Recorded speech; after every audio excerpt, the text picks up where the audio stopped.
C'est le week-end, c'est chemise hawaïenne. Non mais la semaine a été longue, hein. Ça fait du bien franchement de se détendre un petit peu.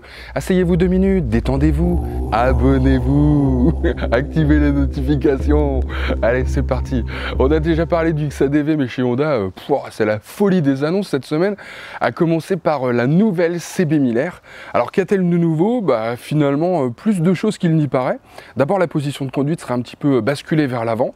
Le phare est identique, mais il a été incliné. Il est un petit peu plus dans l'axe de la fourche que précédemment.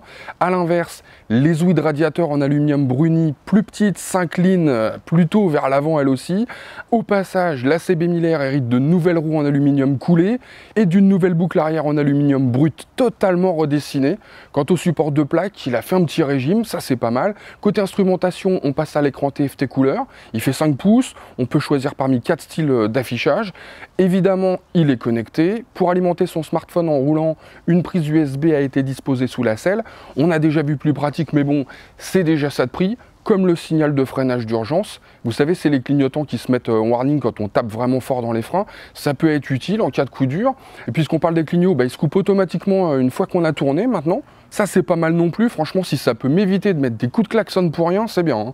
Non, parce que vous savez que Honda n'a rien trouvé de plus drôle que d'inverser la commande de clignotant et de klaxon par rapport à l'ensemble des motos de l'univers, je veux dire. Hein. Alors comme en plus j'ai une espèce de toc, moi je sais pas pourquoi, j'arrête pas de couper les clignots même en ligne droite.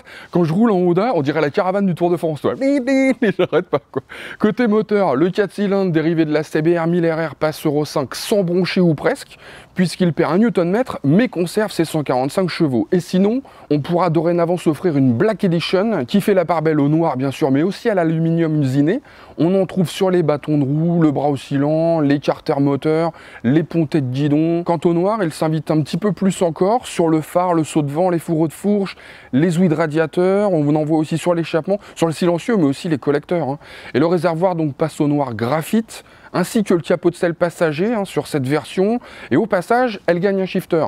Pour le prix, c'est pas dit. Pour la dispo, c'est rigolo. C'est la Black Edition qui arrivera en premier en mars. Et pour la standard, du coup, ça sera en mai.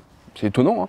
Pour finir rapidement avec Honda, même s'il n'est pas impossible que j'y revienne plus tard, notamment pour la CB125R, l'Africa Twin reçoit un nouveau coloris. La NC750X évolue dans le même sens que le XADV, puisqu'elle perd 6 kg tout en gagnant un écran couleur et un port USB-C.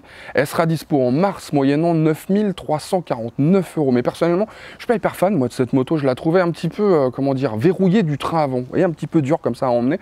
Faudrait que j'essaye la nouvelle pour voir. Hein. Côté scoot, le SH300i cède sa place à un 350 comme la Forza, hein. Tableau de bord LCD, traction control et signal de freinage d'urgence débarque ainsi qu'une prise USB et une clé main libre. Et tout ça, ma bonne dame, pour 5 799 € dès février-mars. Qu'est-ce qui reste? Le PCX passe à 150 cm3. Non, je plaisante. Il reste à 125, mais on en trouve en 150 en Thaïlande, notamment les Prestige. Et franchement, je peux vous dire que ça change tout. Hein. Bref, nouveau design, plus affûté, les phares, tout ça, nouveau châssis avec un cadre qui a été complètement redessiné. Du coup, 30,4 litres dans le coffre, c'est 2,4 de plus qu'avant. Nouvelle suspension à l'arrière, à plus long débattement et nouveaux pneus, plus large. Traction control, pas mal, hein, sachant que c'est seulement 100 € de plus que dernièrement, puisqu'il passe à 3 299 €. Et bien sûr, nouveau moteur, un Smart Power Plus à 4 soupapes, Euro 5, encore moins gourmand. Franchement, si ça continue, tu auras plus d'essence dans le réservoir en rentrant chez toi le soir qu'en partant le matin, quoi. Il débarque en février, le truc. Allez, on passe à des petites news en vrac. Yamaha pourrait bien dégainer un scooter hybride, figurez-vous. Ouais, il y a des dépôts de brevets en ce sens. Et si ça se trouve, le prochain T-Max, ça sera pas un 750, mais un 560 couplé à un moteur électrique, ou alors, je sais pas, un 300 qui alimenterait un moteur électrique aussi violent qu'un 750, allez savoir. Et qui sait, ça pourrait peut-être aider à relancer le marché, parce que franchement, il fait grise mine en ce moment. Hein. Alors que les constructeurs arrivaient plus ou moins à se refaire la cerise depuis le déconfinement, le nouveau confinement leur remet le nez dedans. Les ventes repartent à la baisse malgré les promos. Aïe, aïe, aïe, aïe, aïe, aïe. Heureusement qu'il y a encore des passionnés pour faire vivre la moto malgré tout. Non, je dis ça parce que je viens de découvrir un nouveau groupe sur Facebook pour les passionnés de Kawa. Ça s'appelle Passion Kawasie France. Ça discute, ça se rassemble et surtout, ça prévoit carrément d'organiser des road trips en petits groupes. Moi, je trouve que c'est plutôt sympa dès le déconfinement arrivé. Ça peut être cool. Je ne sais pas si c'est un rapport ou s'il prévoit un 3e confinement, mais le salon du 2 roues de Lyon vient d'annoncer son report. Normalement, c'était prévu du 18 au 21 février et finalement, ce sera du 15 au 18 avril. si on ne reconfine pas une 4e fois.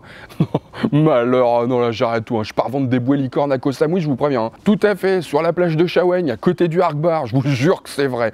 Oh là là, oh c'est ça où je migre en Normandie, je sais pas, pour me rapprocher d'Espi. Vous connaissez pas d'Espi? C'est un mec super sympa, il fait des vidéos autour de la moto, il fait même des slams motards. Et comme ça en plus je pourrais me rapprocher de lui pour faire le guignol dans son émission Parole de motard. C'est un live qu'il fait avec Lunaris. Ouais, d'ailleurs si un de vous sait comment on pourrait faire un live en mode confiné, donc chacun chez soi, hein, mais sur nos 3 chaînes en même temps, dites-moi ça dans les commentaires. Vous avez compris le truc? Un truc genre visio, chacun chez soi, mais qu'on peut diffuser simultanément sur 3 chaînes YouTube. Si vous savez ça, franchement, ce serait top. Hein. En attendant, et pour finir, parce qu'il faut que je donne à bouffer à Achille, c'est ma marmotte, vous savez que par principe, j'adore les supermottes, même civilisées comme la SMCR de KTM. Et ben justement, la petite Catoche évolue pour 2020. Malgré Euro 5 et un nouveau catalyseur, elle conserve ses 74 chevaux et ses 73 Nm de couple, mais elle gagne un ABS plus rapide à déconnecter, un nouveau compteur qui intègre un compte-tour, et le rapport engagé, les tétans, et surtout, le freinage est maintenant confié à l'avant à des étriers Brembo M432, les mêmes que sur le X-Diavel Black.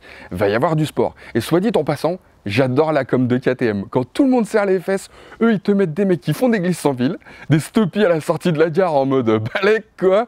Non mais sérieux, il manque plus que maman en train d'attendre le bus en fumant un clope avec les cendres qui tombent dans la poussette quoi. Ah c'est des bons, j'adore. Allez sur ce, aloha les amis.